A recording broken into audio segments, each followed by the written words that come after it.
Hello ladies and gentlemen, I'm back with another video. Today is January 7th, 2021. Yesterday's date, January 6th, 2021, will stay in history and in our minds forever. On January 6th, 2021, Congress had a joint session between the Senate and the House of Representatives to certify President-elect Joe Biden's election win. And before that, while in the middle of that, Trump was giving a speech, said he would never, ever concede to President-elect Joe Biden. After that speech, that lit a lot of people up. And pro-Trump supporters charged and went for an assault on the nation's capital. They broke windows to get through the doors. They broke windows to climb through.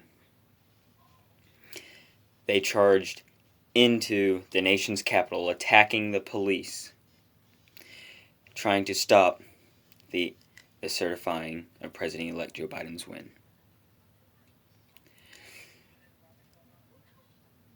I just want to start off with saying, quoting Vice President Mike Pence,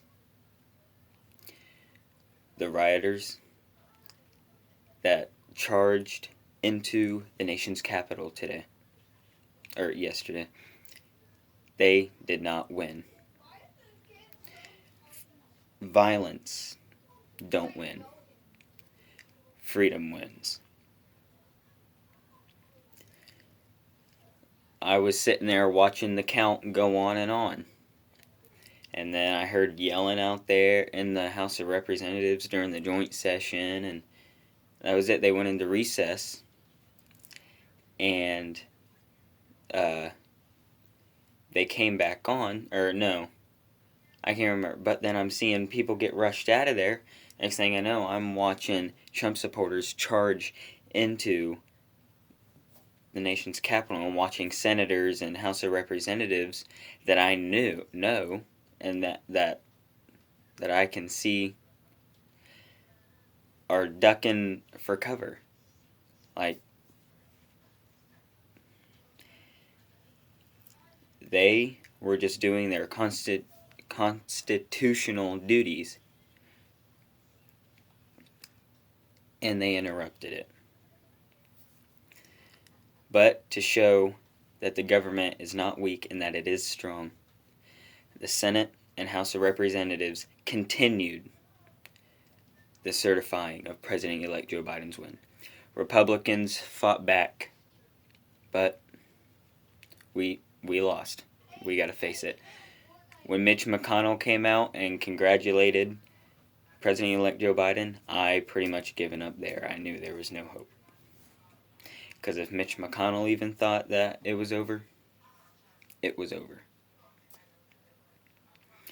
But yet, some senators did try to fight back, which I congratulate them for trying.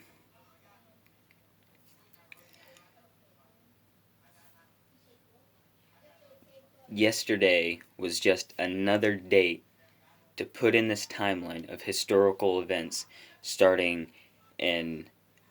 towards the beginning of 2020. First, coronavirus shows up in China.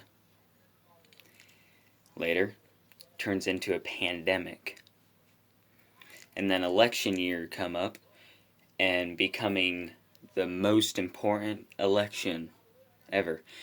During the election and before, riots break out and protests due to killing of Black American George Floyd. And so much more. And then after you've got during the election, President Trump opens court cases to try to overturn results. And then the runoff to Georgia becomes, and the Senate is taken by the Democratic Party as the House of Representatives, so pretty much President-elect Joe Biden can pass anything. And then, after that, the Senate and the House of Representatives have a joint session to vote to certify President-elect Joe Biden's wins, but is interrupted by thousands upon thousands of pro-Trump supporters charging into the nation's capital and interrupting the session, putting all of the nation capital on lockdown, and having the House of Representatives and Senate run hiding, and Nancy Pelosi and Vice President Mike Pence escorted out and taken to safety. There is much more after this that is going to come up.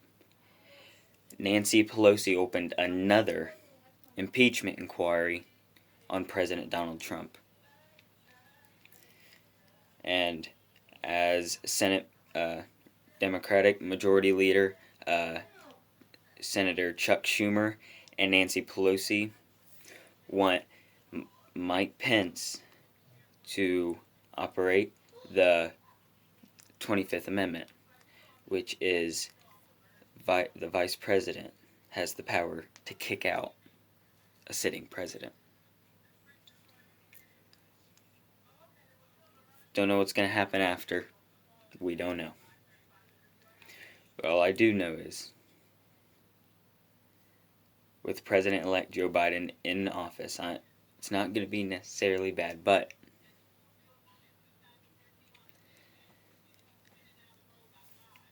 the police, they're in trouble.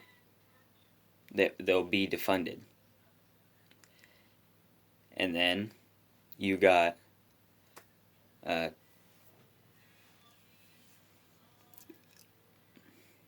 sorry, I lost my head here. Just saying, Joe Biden necessarily isn't the worst. He's a good guy, don't get me wrong. He has done some good things. I will admit that. But he don't know what he's doing. He don't know what he's in for. Abolishing fossil fuels, defunding the police, defending riots and non-peaceful protests in cities, defending them as they are destroying small businesses and murdering people. But this president-elect voted on segregation. He signed the crime bill putting thousands upon thousands of black Americans in prison.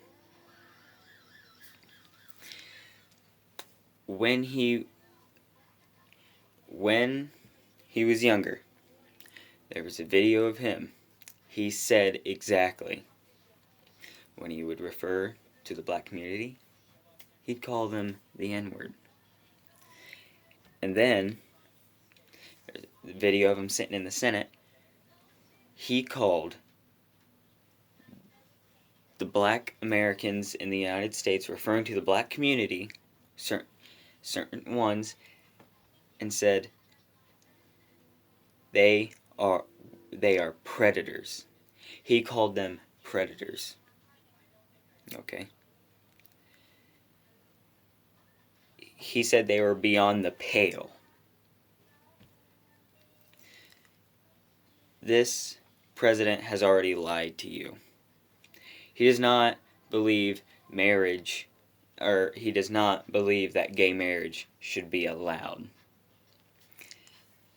He does not believe Black Lives Matters.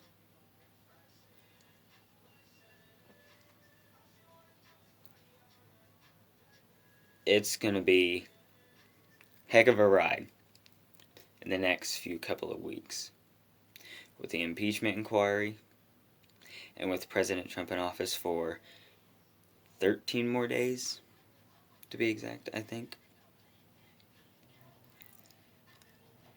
So, be ready. Have a good night, everybody. Stay safe, stay healthy, and I'll see you in the next video.